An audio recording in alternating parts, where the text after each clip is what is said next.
Share book channel पर एक बार फिर आपका स्वागत है।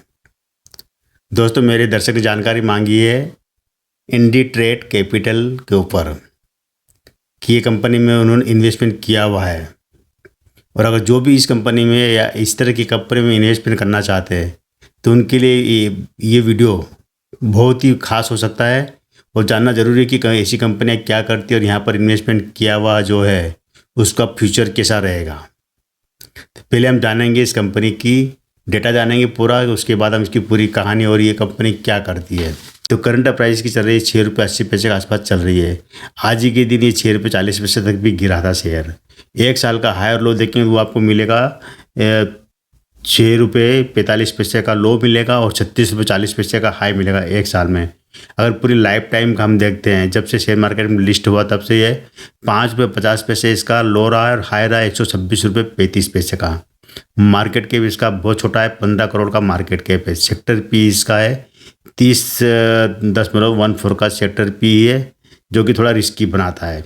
बुक वैल्यू इसकी है 49.96, यानी कि कह सकते हैं कि 50 रुपये की इसकी बुक वैल्यू है। तो 50 रुपये के मुकाबले अब शेयर आपको बहुत सस्ता मिल रहा है, करीब करीब 6-7 गुना सस्ता मिल रहा है शेयर आपको। फेस वैल्यू इसकी 10 रुपये, अभी तक शेयर स्प्लिट नहीं हुआ है। कंपनी ने केवल एक बार कंपनी डिविडेंड देती है, जो कि 2019 तक डिविडेंड दिया था इन्होंने, और लास्ट डिविडेंड था वो 1 रुपये का था। उसके पहले 2008 में था 75 पैसे का। उसके पहले डिविडेंड दिया हुआ है, लेकिन 2019 के बाद में कोई डिविडेंड नहीं है। बोनस की कंपनी की कोई हिस्ट्री नहीं कि कंपनी कोई बोनस नहीं दिया हुआ है। कर्ज कंपनी के ऊपर 1.25 गुना करीब कर्जा है। आर इसका है 1.66, जो कि बहुत बेकार है। EPS इसका है 0.85 का, जो कि ये भी बहुत बेकार है, कोई खास नहीं। EPS ROE दोनों ही इसके बेकार है कह सकते हैं। तो सेल्स ग्रोथ इसमें है 10 साल में 19% की रही, 5 साल में 17% की।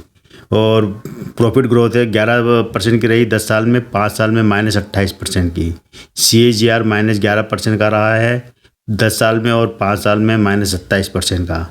लाभांश 5% का रहा है इनको 10 साल में, और 5 साल में मात्र 1% का है। प्रमोटर के पास यहाँ पर होल्डिंग हम देखें तो होल्डिंग बहुत कम है, मात्र 31% की होल्डिंग है। उसमें से भी प्रमोटर ने 96.39% शेयर होल्डर गिरवी रखे हुए हैं, यानी कि कह सकते हैं कि प्रमोटर ने अपनी पूरी होल्डिंग भी गिरवी रखी हुई यहाँ पर। ये बहुत बड़ा नेगेटिव बनता है। FIs की यहाँ पर होल्डिंग नाम मात्र की है, 0.19 की है, बहुत बेकार है। बाकी सबसे ज़्यादा होल्डिंग इसके अंदर पब्लिक की, जो कि मोटा कह सकते हैं कि 70% के आसपास होल्डिंग है, 68.72, यानी कि 69% के आसपास होल्डिंग पब्लिक के पास। प्रमोटर ने अपनी सारी होल्डिंग गिरवी रखी हुई है, तो यहाँ पर बहुत बड़ा नेगेटिव जोन बन जाता है। शेयर पूंजी कंपनी के पास है मात्र 23 करोड़ की शेयर पूंजी है।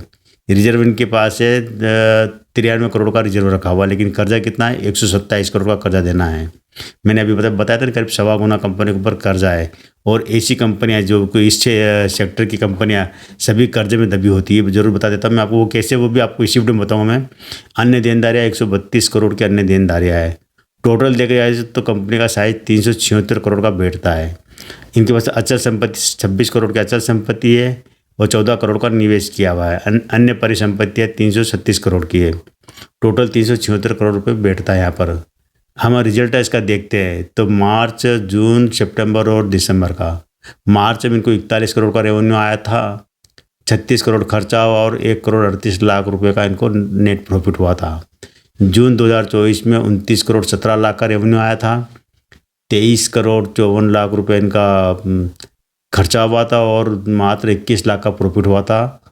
सितंबर 2024 में 21 करोड़ 57 लाख का रेवेन्यू आया, 28 करोड़ 86 लाख रुपए खर्चा हुआ। खर्चा मतलब रेवेन्यू से ज़्यादा खर्चा हुआ, और यहाँ पर घाटा इनको 2.5 करोड़ का, करीब 2 करोड़ 25 लाख का घाटा हुआ इनको। दिसंबर 2024 में 12 करोड़ 85 लाख का, यहाँ रेवेन्यू इनका बहुत आधे से कम हो गया रेवेन्यू इनका, और खर्चा हुआ था 16 करोड़ 75 लाख। यहाँ भी रेवेन्यू से ज़्यादा खर्चे हो गए। ऐसी कंपनी के खर्चे बहुत ज़्यादा होते हैं, जो कि ब्याज के रूप में चुकाना पड़ता है इनको, और यहाँ पर इनको 7 करोड़ 41 लाख रुपए का नुकसान हुआ था। तो ये जो कंपनियां होती है जो इंडीट्रेड कैपिटल, इस तरह कंपनियां क्या होती है कि हमारे देश में हज़ारों कंपनियां हैं, 1-2 कंपनी नहीं है, कई कंपनियां ऐसी होगी जो कि आपको नाम भी पता नहीं होगा लेकिन चल रही है। लेकिन कुछ कंपनियां शेयर मार्केट में लिस्ट हो कि वहाँ से भी पैसा उठा लेती है कई बार। सारी कंपनियां लिस्ट नहीं होती शेयर में, कुछ कुछ होती, लेकिन इसी भी लिस्ट में देखा जाए तो अगर आप बैंकिंग सेक्टर में जाएंगे तो वहाँ पर आपको हर तीसरी चौथी कंपनी आपको एनबीएफसी की नज़र आएगी।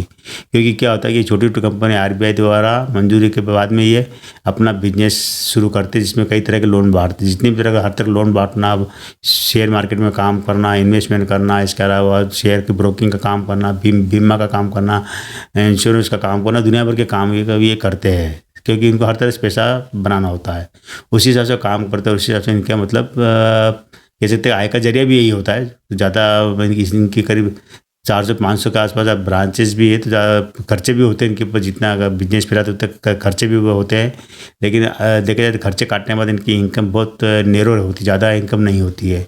और इससे कई बार क्या होता है कि कोई बड़ा अगर लोचा आ जाता है, बड़ा मार्केट गिर जाता है या कुछ वो हो जाता है, बड़ा कोई ऋण इनका दिया हुआ जो लोन है वो डूब जाता है, तो वहाँ पर क्या कि कंपनी एक झटके में ताले लग जाते हैं इसी कंपनियों पर। केवल इसकी बात नहीं कर रहा हूँ, कई कंपनियां मान लो कि अगर 100 करोड़ का उन्होंने मार्केट से उठा रखा और 100 करोड़ रुपये लोन बांट दिया, और उम्मीद मालूम पड़ा कि वो 100 करोड़ में 50 करोड़ रुपये डूब गया या पूरा पैसा डूब गया है, तो वहाँ पर क्या होगा कि कंपनियों के ऊपर बदोबस्त नौबत आ जाती है, पैसा चुकाए कहाँ से वहाँ पर। तो ये रिस्क होती है, हाई रिस्क जोन में होती है ऐसी कंपनियां, एनबीएफसी से वाली कंपनियां।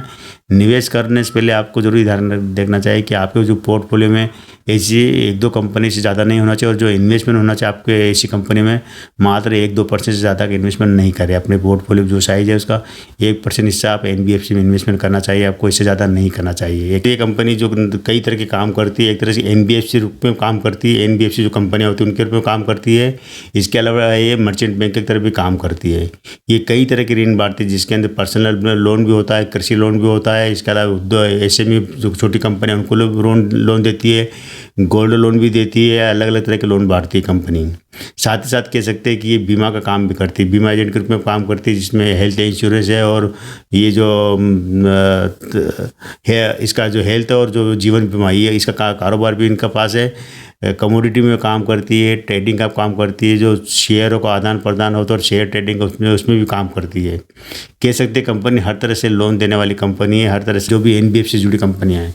तो वहाँ पर क्या होता है कि ये जो जब लोन बांटते हैं किसी एक से लेकर दूसरे को, और जब पैसा डूब जाता है सामने से, मान लो कि किसी किसान को इन्होंने लोन दिया या किसी को सोने के में या शेयर के बदले लोन दिया किसी को, तो अगर वो आदमी लोन नहीं चुका पाता है और उसकी जो वैल्यू है जो उसकी गिरवी रखी है उसकी वैल्यू इतनी नहीं होती जितने का पैसा निकाल सके, वसूल सके ये, तो वहाँ पर क्या होता है कि इनको मतलब घाटा भी होता है, घाटा तगड़ा घाटा जाता है। अभी जो मैंने बताया ना पिछले क्वार्टर में उनको घाटा गया था, उसके बाद सालाना दर पे घाटा, तो कभी कभी प्रॉफिट होता है, सब कुछ अच्छा रहता है प्रॉफिट होता है। मान लो कि अगर ये कंपनियां क्या कि जो एनबीएफसी कंपनियां होती है ये शेयर मार्केट में भी पैसा लगाती है, किसी का पैसा लेकर, मतलब क्या कि बहुत से मार्केट में ये क्या इनका ब्रोकिंग का काम भी है, शेयर ब्रोकिंग का काम भी है। तो क्या कि बहुत से लोग ऐसे होते हैं जो कि शेयर मार्केट के बारे में जानते नहीं हैं, तो वो ऐसी कंपनियों को पैसा दे देते हैं जो कि शेयर मार्केट में लगाते हैं और वहाँ से मुनाफा कमाते हैं। अब जैसे मान लो कि अगर इन्होंने 1 साल पहले किसी से अगर 10 करोड़ रुपये लेकर अगर शेयर मार्केट में डाले होंगे, तो वो अभी करंट में देखा है तो वो 10 करोड़ रुपये में 3 करोड़ या 4 करोड़ है, क्योंकि मार्केट इतना 70% मार्केट का गिर चुका है। तो ये जो लॉस होता है ना, ये लॉस बड़ा खतरनाक हो जाता है जब शेयर मार्केट में पैसा लगा। हालांकि ये पूरा पैसा शेयर मार्केट में कभी नहीं लगाते, कुछ सिक्योरिटी भी रखते हैं उसके अंदर, लेकिन मेन चीज़ होता है कि कमाई का जरिया जब इन्वेस्टमेंट है तो वहाँ पर क्या होता है कि हाई रिस्क जोन में रहती है कंपनियाँ, और इसी कंपनी में अगर आप इन्वेस्टमेंट करते हैं तो आपका पैसा भी हाई रिस्क जोन में ही रहेगा। ये मान के चलिए कंपनी की एक जो कंपनी है, कई बार इनकी जो शेयर में जो ट्रेडिंग होती है, इसकी में भी क्या कि पब्लिक की होल्डिंग बहुत ज़्यादा है, करीब 69% के आसपास पब्लिक होल्डिंग है। तो यहाँ पर क्या होता है ऑपरेटर गेम होते हैं, कई बार शेयर अनाप शनाप चढ़ता है, कई बार अनाप शनाप गिरता है शेयर। ये देखिए कि 126 रुपये तक शेयर चढ़ा हुआ और 5 रुपये तक गिरा हुआ है। इतना अगर मैनिपुलेटेड शेयर होता है तो वहाँ पर क्या होता है कि कंपनियों को जाँच के दायरे में आ जाती है। ये कंपनी भी कई बार जाँच के दायरे में आई है और अभी भी ये सेम स्टेज 1 में जांच के दायरे में पड़ी हुई है। जांच का दायरा वो होता है कि अगर सेबी के द्वारा जो निगरानी तंत्र है वहाँ पर क्या होता है कि किसी भी कंपनी के शेयर में अचानक से तेज़ी आना, बिना कोई बिजनेस के, बिना कोई अच्छे रिजल्ट के अचानक तेज़ी आ जाना और लाखों करोड़ों शेयर खरीदे जाते हैं, वहाँ पर क्या है कि जाँच के दायरे में आ जाते हैं। जाँच चलती है 3 महीने 6 महीने तक जाँचें चलती है। उसमें क्या होता है कि हर 15-15 दिन 30 दिन में क्या कि वो स्टेज बदलते जाते हैं। अभी ये स्टेज 1 में है, अगर सब कुछ सही मेरा कुछ भी नहीं फाल्ट नज़र आया तो ये स्टेज 1 से बाहर हो जाएगी, वरना स्टेज 2 में पहुंच जाएगी, फिर स्टेज 3 में और स्टेज 4 में। तो इसमें क्या है कि जाँच लंबी जाँच चलती है, जब भी जाँच चलेगी शेयर का प्राइस सर्किट टू सर्किट गिरता रहेगा। या बीच में ज़रूर हो सकता है 1-2 बार वापस सर्किट टूटे, लेकिन ज़्यादातर मामले में यही देखा गया है कि जब जांच के दायरे में कंपनी आती है वहाँ पर 2% से लेकर 5%, 10% तक का सर्किट लग जाता है और उससे ज़्यादा शेयर गिरता है। अब ये शेयर बहुत गिर चुका है, इससे ज़्यादा गिरने का चांस कम है, लेकिन फिर भी कुछ नहीं कह सकते। NBFC कंपनियाँ है तो ये ज़रूर ध्यान रखना, निवेश करना न करना आपकी मर्जी रहेगी। मेरी तरफ से कोई फोर्स नहीं है और मैं ऐसी कंपनियों में इन्वेस्टमेंट नहीं करता। नंबर देने की बात करते हैं इस कंपनी को तो हम 10 में से मात्र हम 4-5 नंबर दे पाएंगे, इससे ज़्यादा नंबर नहीं दे पाएंगे, क्योंकि रीज़न ये है कि एक तो प्रमोटर के पास होल्डिंग कम है और जितनी होल्डिंग उसमें ज़्यादातर होल्डिंग प्रमोटर ने गिरवी रखी हुई है। लगभग पूरी होल्डिंग लगभग गिरवी रखी हुई थी। ये बहुत बड़ा नेगेटिव पक्ष है। मार्केट के बहुत छोटा है, 15 करोड़ का मार्केट कैप है। दूसरा बात है कि ये जाँच के दायरे में पड़ी हुई कंपनी, कुछ नेगेटिव चीज़ें है, पॉजिटिव ज़्यादा नहीं है इसके अंदर। तो मेरे दर्शक ने जानकारी मांगी थी इंडिट्रेड कैपिटल के ऊपर, तो उम्मीद है कि वो जो जानना चाहते थे वो उनको मिल गया है। अब उनको शेयर में बने रहना या नहीं ये उनकी मर्जी रहेगी, मेरी तरफ से कोई ये रिकमेंड नहीं है कि आप बेचो या खरीदो। तो आज केवल दोस्तों इतना ही, कल फिर मिलते हैं एक नए वीडियो के साथ नई जानकारी से। तब तक चैनल पे बने रहिए, शेयर कीजिए, सब्सक्राइब कीजिए।